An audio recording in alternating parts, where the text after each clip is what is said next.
আসসালামু আলাইকুম। আজ ২২শে এপ্রিল আমাদের ফ্লাইট দেখেন সবাই বোর্ডিং হয়ে চলে গেছে। ইনশাআল্লাহ ৫টা ৪০ ছাড়বে আশাবাদী এবং আজকে সঠিক সময় এবং শিডিউল মোতাবেক ফ্লাইট চলবে এবং সঠিক সময় ঢাকা পৌঁছবে, ইনশাআল্লাহ আসবে এবং সকল আমাদের সম্মানিত যাত্রী মহোদয়দের জন্য শুভকামনা করছি।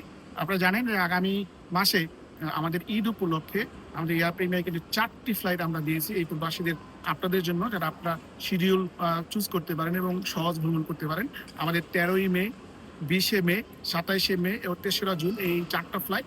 আশা করি আমাদের প্রবাসীরা এবার কোরবানি ঈদ খুব স্মুথলি বাংলাদেশে যেতে এবং কোরবানি ভালো মতো করতে পারবেন, আবার সঠিক সময় কুয়েতে আসতে পারেন, সেই ব্যবস্থা আমরা রেখেছি। আশা করি আপনাদের ভালো লাগবে এবং সবাই এইভাবে আমাদেরকে সমর্থন উৎসাহ দিয়ে যাচ্ছেন। এই ধারাকে অব্যাহত রাখার জন্য সর্বপ্রতি বিনীত অনুরোধ করেছি। আর যে জিনিসটা আপনারা দেখেন, কিছু মানুষ সবসময় আমাদের এয়ার প্রিমিয়ার সম্পর্কে, কেবিএম সম্পর্কে নেতিবাচক কথা বলে থাকেন। তাদের উদ্দেশ্যে একটু এইটুই বলতে চাই যে আকাশে চাঁদ উঠলে যেমন দেখা যায়, ঠিক এয়ার প্রিমিয়ার যে এই যে সুন্দরভাবে আপনি টেক অফ করে বাংলাদেশে যাবেন এবং আসবে, এটা দেখেও যদি আপনাদের এই অবুঝ মন বুঝে না আসে, তাহলে আমার কিছু বলার নেই।